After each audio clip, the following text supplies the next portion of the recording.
So, the medicinal arts and the culinary arts are very closely related. And if you think about the history of religion, it has always been a culinary exchange. The humans would either sacrifice something of value, whether it was cow or a goat or something that was of high value for them, and it was offered to the gods in the sacrificial fire.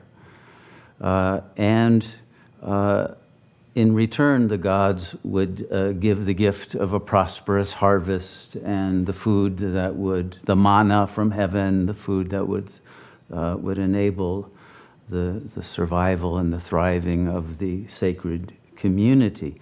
And then in return, in many religions, including Catholicism, God would offer himself to be eaten, right? In the Holy Communion meal, you're having the body and blood of Christ.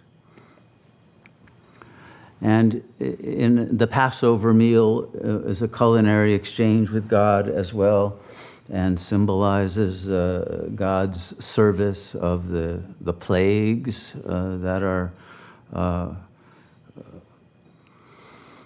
in a sense, given as a medicinal rebalancing of the world's social, political, and economic system to favor liberation and freedom.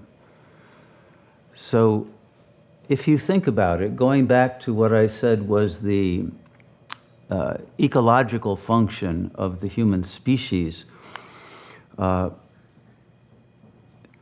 the human soul in its perfected form is an offering to God, and it is in fact God's crop. This is what God actually lives on. And so we always say, as above, so below. On the earth plane, there is a food shortage, whether you are aware of it or not. God has been suffering a food shortage. Why? Because God's dietary preference is such that he will not eat a soul that still has egoic contamination. Okay? So if you want to be eaten, swallowed totally and digested by God, you have to be so delicious that God cannot resist eating you. Okay? This is the goal of Sat Yoga. And you know, culinary, that word, the kul comes from cul-de-sac, right? It's the bottom of the sack, but it's the bottom meaning the fundament, the beginning and the end. This is the ultimate art. Life begins with nourishment, and it ends as you become the nourishment for the worms and the earth and the future generations. But that's on a bodily level. But we are here actually to reach such a point of vibrational frequency that we merge back into God consciousness, and the result of our being swallowed and digested by God is God also excretes, and what is excreted is the diamond mind in its purity and the golden light of God's emanation of satisfaction. So why is gold and diamonds the ultimate carriers of value for every culture in history, right? When all the rest of forms of money collapse and are found valuable. It's because they represent the closest signature of God's presence that we have, which is when you are eaten by God, you will literally in return be given the diamond mind. The mind that is then filled with the light of God. So the completion of the Vajra as diamond and the lightning becomes attained. But it is only attained once you have been completely digested. And so that's the question. Do you want to be digested by God, or do you want to be rejected? Because the ego wants to be rejected. It does the same thing that a lot of plants do. It tries to make itself unpalatable so it won't be eaten. And that's exactly what the ego has done. It's made itself so poisonous that God wouldn't go near it. Now, if that's what you want, okay, you'll get what you want, but I don't think you'll be happy with the results. It's much nicer to be eaten by God than to be eaten by anyone else.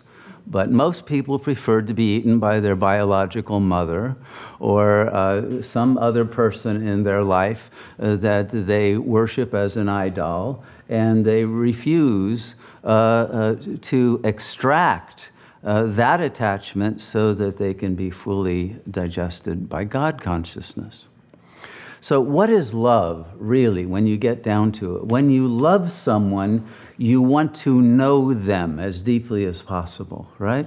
You want to know and to be known by. And to know, in the biblical sense, also means intercourse, doesn't it? It means interpenetration. So if you want to be eaten by God, it means you want to be interpenetrated. You want to know God at such a level that you and God literally become one, and you know the mind of God because the mind of God has been given to you. The only way you're ever going to know the mind and the heart and the being of God is to give yourself to God completely, so that you are known by God and you know God as the self. Non-duality is the truth, but it's not a fact, okay? It has to be attained by a process. And that process is the refinement, the purification, the alchemical transformation of the soul from lead into gold, into that beautiful nature that then has a vibrational resonance with the presence of God and is then united with, and then absolutely saved from its illusion of separation and the suffering that goes with that separation. So to be one with the Absolute gives you absolution.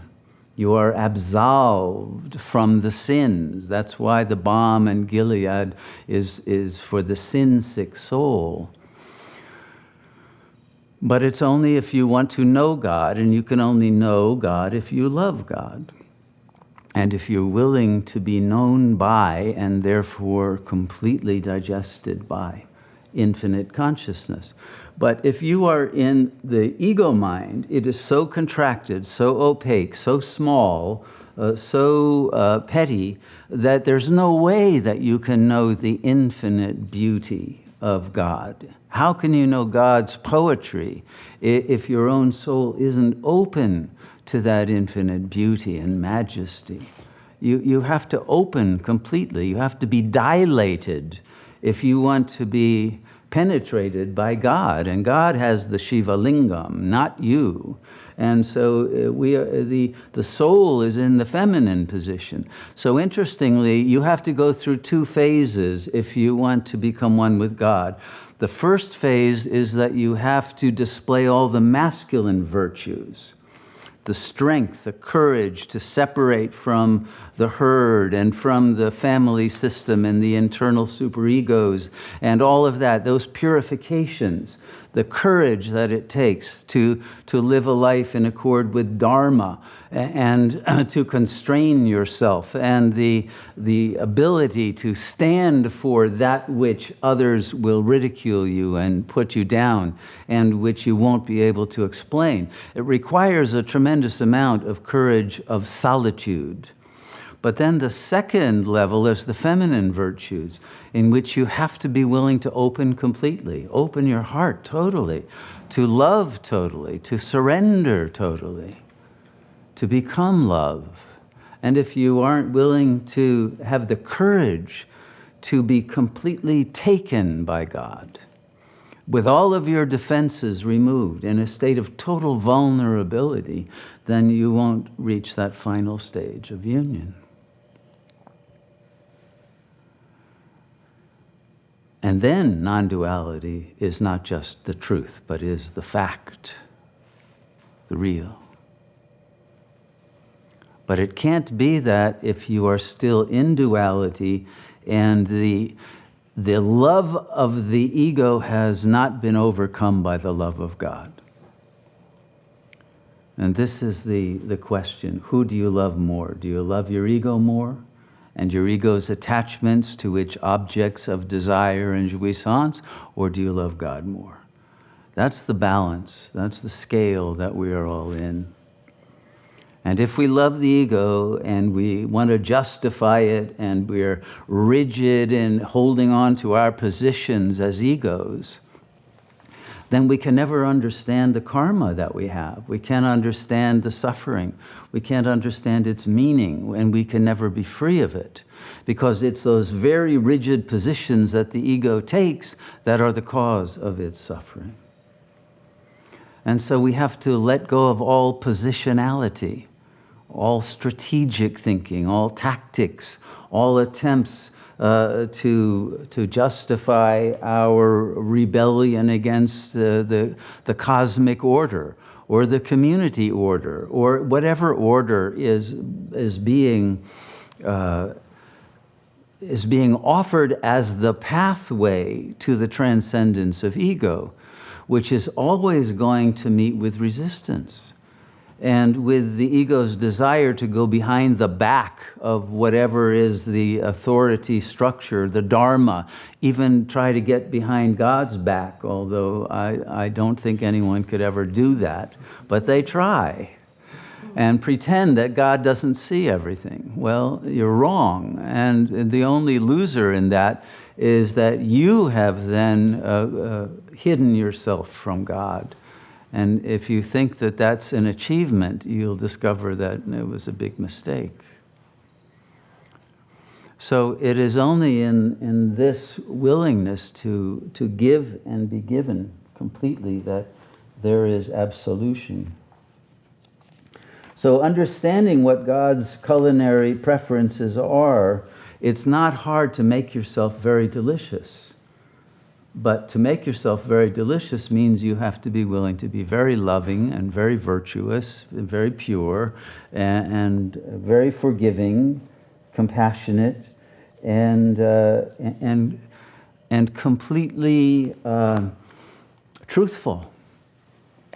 The problem with egos at the end of Kali Yuga is that every ego at some deep level often, but often even on the surface nowadays, every ego feels like a criminal because it is a criminal. And so the criminal does not want to meet the law. Criminal tries to run away from the law. And so rather than having love of God, one has fear of God. You know, if you're a sin-sick soul, you're going to fear judgment, even though God tells you don't judge, lest ye be judged, and your sin is your own judgments of others and your own refusal to back off of that belief that you have the right to have opinions. But we don't, because we don't know anything. We're clueless. We have to be able to be in God consciousness for us to even be able to discern what is right and what is wrong. There has to be a cultivation of the intelligence that enables us to function accurately in the world. And that requires a great offering. When you get the diamond mind, you also get within it the golden pearl. Now that pearl is called the pearl of great price, okay? What is the price that you have to pay? It's your entire ego. If you're not willing to pay the price of giving your ego to God to be digested, then you don't get the pearl, and you don't get the diamond, you don't get the golden light, you don't get any of the rewards. You have to be willing to pay the price. And the price is not going to go any lower. You know, God isn't going to barter with you and say, okay, well, you take part of my ego and give me everything. No, it won't work that way. So we have to be willing to play by the rules and understand the value of what we're getting and the lack of value of what you're giving.